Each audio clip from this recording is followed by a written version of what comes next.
You are now listening to Rings Kings Boxing World Flash Report. All right. Shout out to Ring Kings Boxing family, man. Big Q in here. Let's talk some boxing, man.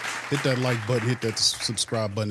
By all means, feel free to share the show on your social media feed. Ring Kings Boxing is in this thing. Shout out to Fight Hub who provided the scoop. Of course, we know about David Benavidez really beating down Zurdo. Just really took it to him, beat him down in a fierce manner. And a lot of people kind of picked Zurdo to win that fight.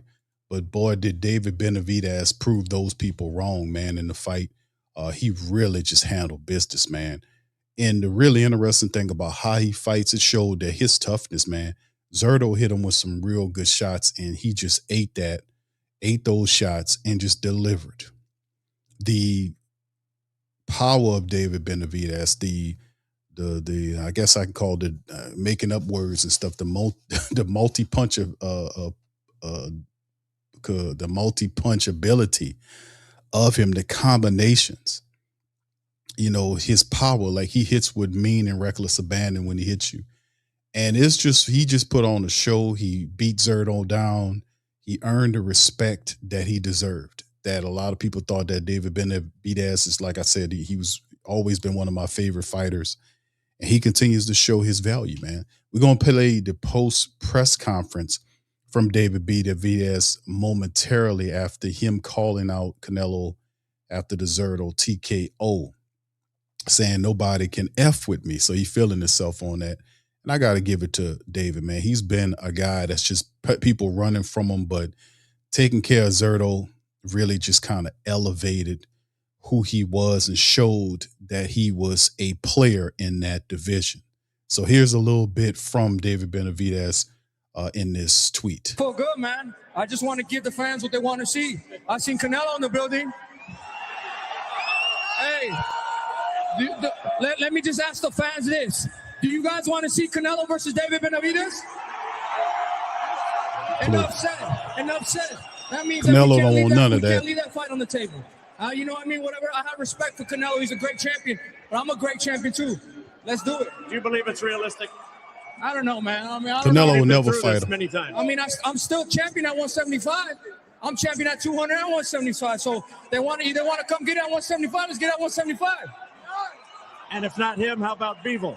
Yeah, Bivol's the number one on my hit list. You know, Bivol is a great competitor, great champion. I would love to see that. I'm a great champion too. I just want to test myself every single fight. And finally, go ahead in Spanish, the Mexican monster. Monstro! What time is it? Monstro! Hey, saluda a toda mi gente, toda mi raza, y también arriba la finiquera, la verga. Congratulations on this. Shout out to David Benavidez, man. Handling business.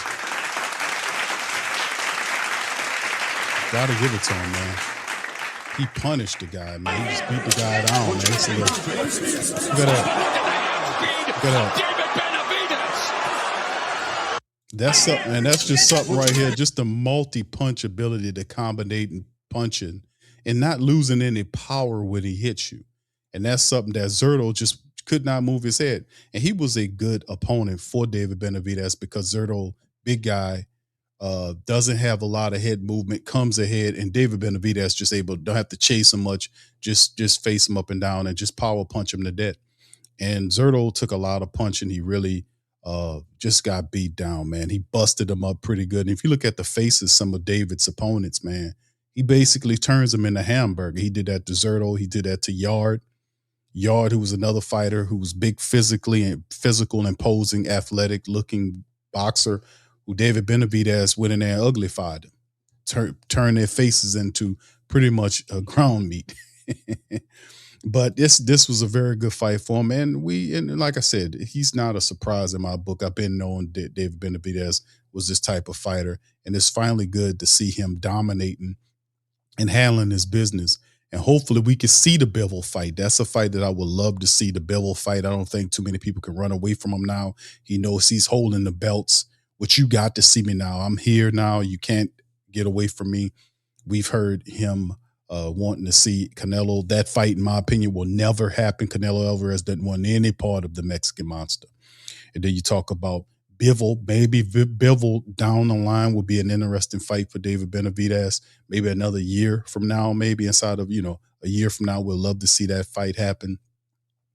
And Jai is another dude that moved over to Zuffa, boxing, and David had a response to that about the Zuffa boxing, what they would have to do for him to fight Jai. But it's just really interesting to see where he is right now in the sport. Let's hear from him once again, man, on the post press conference. Here is David Benavidez in the post fight win over Zurdo Ramírez. Really happy with this team that we have. Luis Akubas, Samson Lukowicz, Al Heyman, my dad, Jose Benavidez. Man, we've been making history back to back. I became the youngest super middleweight champion in super middleweight history at 20 years old. And now I became the first person to win a belt in super middleweight, light heavyweight, and cruiserweight. So I'm just very happy and want to keep reaching for the stars. Thank you, guys. Thank you all at PBC. Thank you, everybody. Come here, bro. This guy too, Luis Akubas. He's an amazing guy. We've been had a hell of a career, and we're gonna keep going up, man. I'm very grateful for this moment. Shout out to David Benavidez, man. And he deserves it all, man, as we get ready to see what the future holds. He's finally getting that recognition. I don't think Canelo Alvarez will be a fight for him. Probably see it's more realistic that he'll get an opportunity to face Bivol. But whoever it is, he'll be ready for it. And you better be ready for David Benavidez when you face him. He is a threat. And as you can see, didn't take a lot of punishment, but dishes out a lot of punishment. That's why a lot of fighters don't want to fight this guy, because you're gonna get your ass beat. If you want to defeat David Benavidez, you have to be more active than he is. You're gonna have to know how to deal with a fighter like his, because he's not gonna run away from you.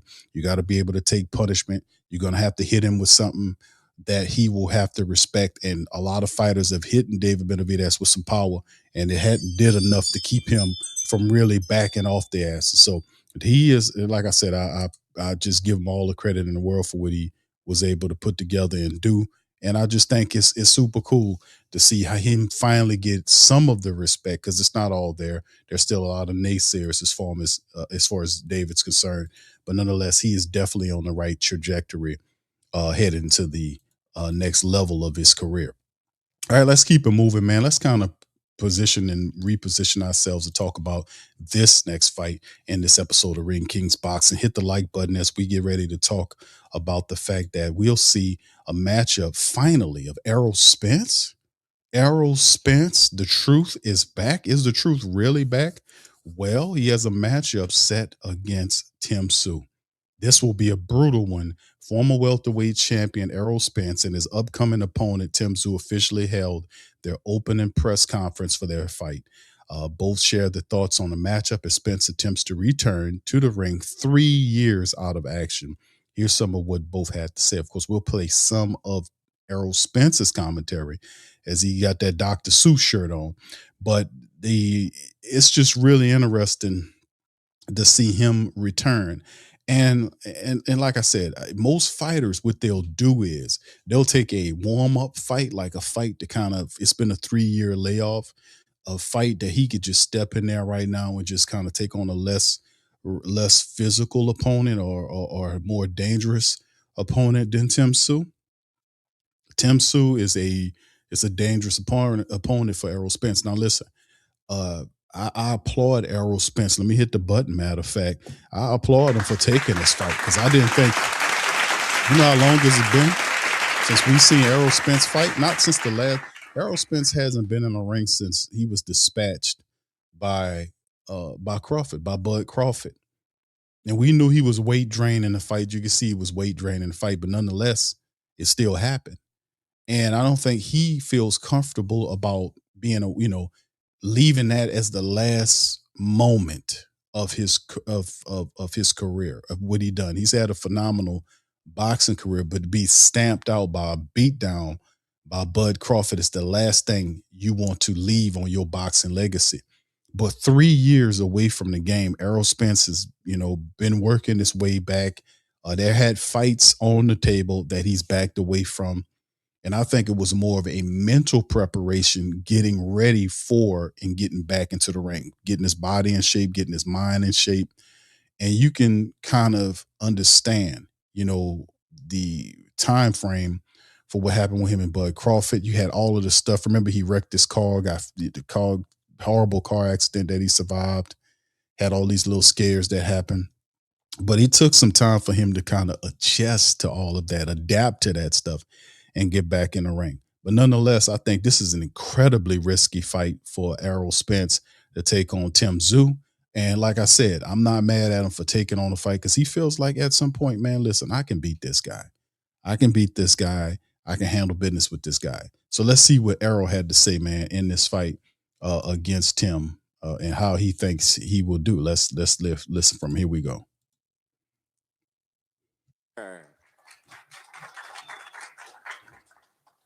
How's everybody doing? I'm glad to be back.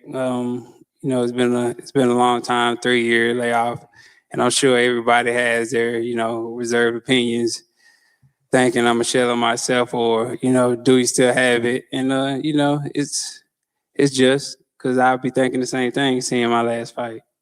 But I guarantee you, come July 26th, you will see a better, more improved Errol Spence.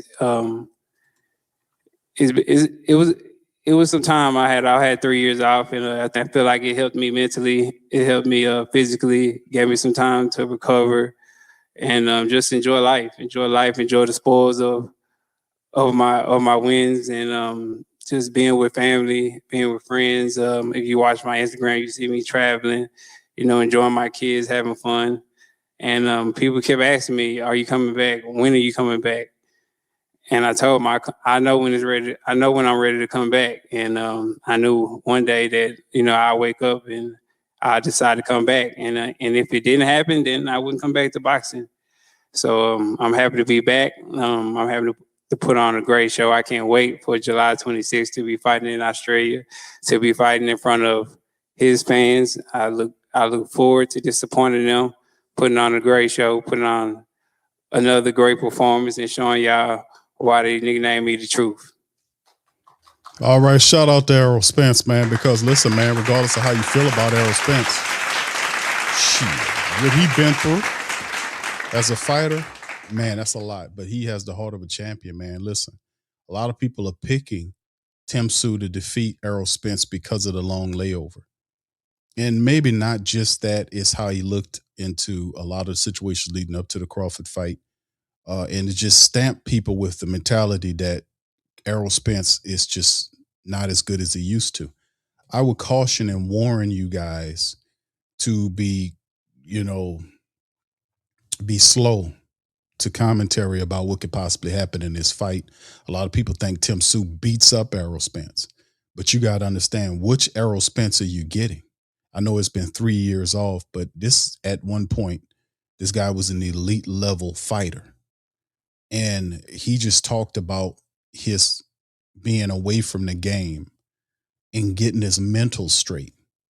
Because there was a lot going on while he was fighting. There's the car accident, there was the stuff with his family, it was all kind of stuff going on. But for him to lay that out like that and talk about being away from the game, people questioning his ability about whether or not he can still do what he do. The loss to Errol Spence was a stain. I ain't gonna lie. He beat the brakes off of Errol Spence. I remember the memes of him looking like Martin Lawrence when he had the episode when he fought Tommy Hearns. But it was just a brutal beating of Errol Spence. But the thing is, credit to him coming back and not letting that be the last thing we remember from Errol Spence. Credit for him taking a difficult opponent and a hungry, straightforward fighter like Tim Tszyu, who hits with reckless abandon every time. He got the heart of a lion. It's just for Errol to take on a fighter that just don't quit. You got to stop him. And like I said, man, Tim Tszyu lost a few fights, but he's won some fights, and he appears to have gotten his confidence up again. But this is going to be a big fight for Errol Spence, and he understands that, knows that if he comes back and has a letdown. If Tim Tszyu knocks him out, then that kind of ends his career. He falls off the table. I still think there is something there for Errol Spence. And what Errol Spence do you get? Now, if I was his trainer, I would have cautioned him to take a lesser fight just to knock the rust off. But the jump in there against Tim Tszyu, man, I got to hit the clap button for him on that, because that people saying, hey, man, I ain't got all that time. Let's just jump in the deep end of the pool and make it pop. And that's what he's doing. So what Errol Spence do you get, even if it ain't supreme elite level Errol Spence that we seen prior to the Bud Crawford fight? What Errol does, you can look at him and see that he looks well mentally. He's been training. He's always been a guy that kept himself together. And you can't dispute the fact that the guy could fight. So he has the skill set. His mentals are good. Which Errol Spence do you get in this fight against Tim Tszyu? People saying Tim Tszyu because of the layoff. I would caution you to be mindful that this is still Errol Spence. All right, so anyway, let's keep it moving, man. Shout out to Errol Spence. We'll be looking forward to watching that fight, man, because it's going to be a nice fight, to be honest with you. And we'll preview this fight later on. But right now, let's later on the next episode. But in this episode, as we continue to move and groove, let me kind of set up this, because we got a fight coming up soon with two big heavyweights from Europe, and it's these two gentlemen. We got Wardley versus Dubois. This is going to be a knock 'em, sock 'em, drag down, big action fight that's going to happen this weekend. It positions two powerful punchers and champions. I mean, we know Dynamite Dubois was a former champion, kind of up and down career.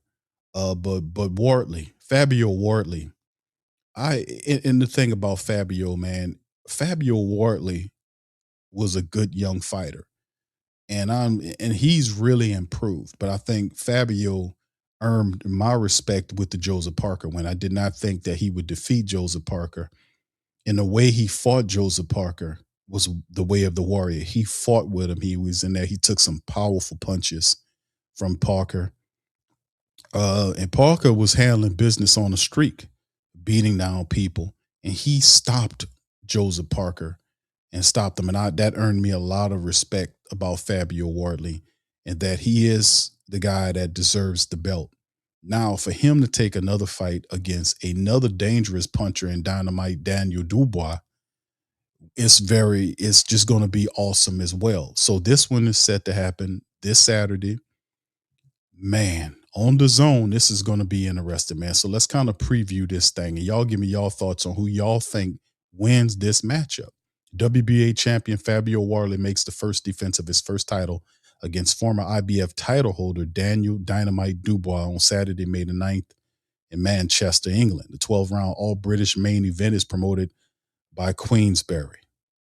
Now, the card is to begin about 5 p.m., but Wardley, who's 20-0-1 with 19 knockouts, was elevated to the full WBO champion in November of 2025 after Alexander Usyk vacated the belt rather than face him as a mandatory challenger. The 31-year-old from Ipswich earned his position with the 11-round stoppage of Joseph Parker at the O2 Arena in October of that same year. That result that gave him the WBO interim title before the upgrade. Parker fight was Wardley's second straight win at the world level, following a 10-round knockout of Honey at the Portland Road in June of 24 for the WBA interim title. Wardley turned professional in 2017 after a background in white-collar boxing and won the English heavyweight title back in 2020. He's been on the skyrocket since then. Daniel Dubois, who's 22-3 with 21 knockouts, returns to his first fight since being stopped in 5 rounds by Usyk in Wembley back in July of 25, a defeat that cost him the IBF title. Before that loss, the 28-year-old had rebuilt his career with a 5th-round knockout of Anthony Joshua in front of 96,000 people at Wembley in September of 24, along with the stoppage win over Jarrell Miller and Flip Herkovic. So this is how we get here in this matchup, and it's so cool to see it when you see really talented heavyweight fighters, and this is a top grade fight, in my opinion. Now, in terms of the undercard, a little good undercard action to talk about. Jared Anderson withdrew from the scheduled bout with Solomon Decrees because of a bicep. And he wanted to add 2 heavyweights in the light heavyweight fights as replacement, but the new co-feature pairs the WBA super middleweight title holder David Morrell, 12-1 and with 9 knockouts, with English light heavyweight champion Zach Chelly. So we'll see how that moved as we see David Morrell back in action. That's always cool. So, and also you have 2-time Olympic gold medalist Jalilov versus Samaki in the 10-round heavyweight bout. It's the first fight since signing with Kingsbury. So, and this is the rest of the undercard. But nonetheless, the real fight that we talk about is Wardley and Dubois. Who wins and why? Who wins and why? This is I ain't going to say 50-50 fight, but it just feels like it's Wardley's time to me. I'm going to have to go with Wardley. And listen, everybody lost to Alexander Usyk. You know, we had 2 losses Alexander took apart. It just shows the levels of boxing. He took apart Anthony Joshua in 2 fights. He really just dominated Tyson Fury, who's probably one of the biggest skilled heavyweights that we've had recently. Well, how he fights like a middleweight, a welterweight, a big welterweight. But Alexander Usyk gave him all kind of problems. He mixed it up and did some stuff and just knocked big Tyson Fury all over the place. He dispatched Daniel Dubois twice.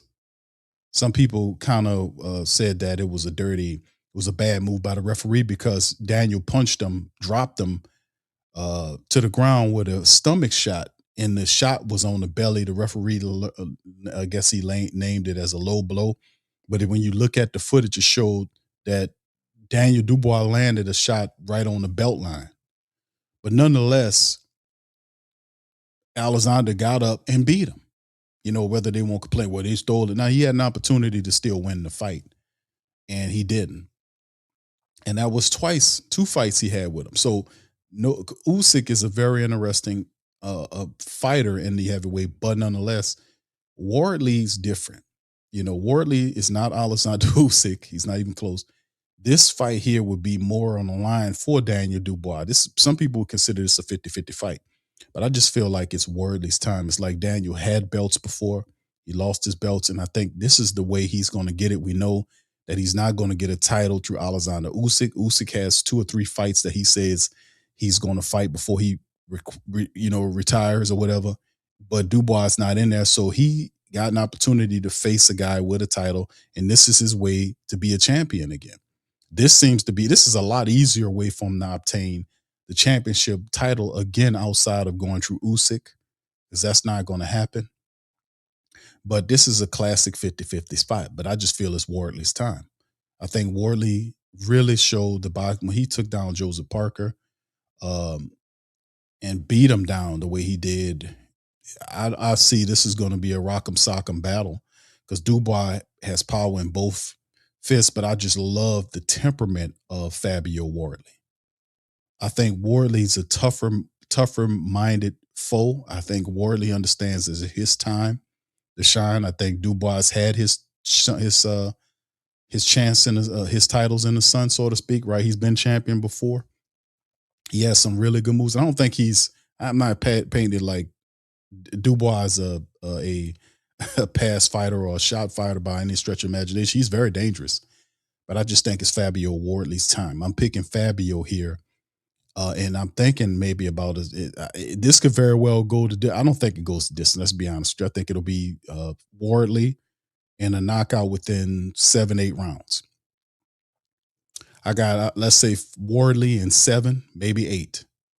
You know, I think that I just think it's Fabio Wardley's time. I think that he's focused. I think he's a danger. I would love to see a Fabio Wardley and a Moses Itama. I think I would love to see that down the line. I think that's a fight that a lot of Britons and just boxing lovers would love to see, period, is to see Fabio against Moses Itama. But nonetheless, I'm going to go with Wardley in this one. I think It's a 50-50 fight, but I'm going to go with Wardley by knockout in 8. 7, maybe 8 rounds. Y'all see if y'all agree with me. If y'all don't, put y'all predictions in the chat and let me know how y'all feel about it. So with that being said, that's all I got for you for this week's episode of Ring Kings Boxing. Please feel free to hit the like button, hit the subscribe button. By all means, feel free to share the show on your social media feed. Big Q representing the fighting family, man. We up in this thing as well. And for other takes, family, whatever topics of discussion y'all want me to cover, please put it in the comment section. Let me know if you want me to cover a particular boxer or boxing report or whatever. If I don't get to it, put it in the comment. Let me know what you would want me to cover, and I will cover it. With that being said, hit the like button, hit the subscribe button, and share Ring Kings Boxing. With that being said, I'm out. I'm going to holler at you on the next one. Peace. Subscribe now and make Ring Kings Boxing your source for all the latest fight news. Hey, New Orleans! Whether you're catching up on Saints news at Jackson Square, checking Pelicans scores in the Garden District, or staying updated on LSU while grabbing coffee in the French Quarter, there's one place that keeps you connected to everything that matters in our city. From Bourbon Street to the Superdome, from Preservation Hall to the Riverfront, New Orleanians are staying in the know with the WhoDatDaily.com. Your daily source for Saints, Pelicans, LSU, and all the sports, music, and culture that makes our city special.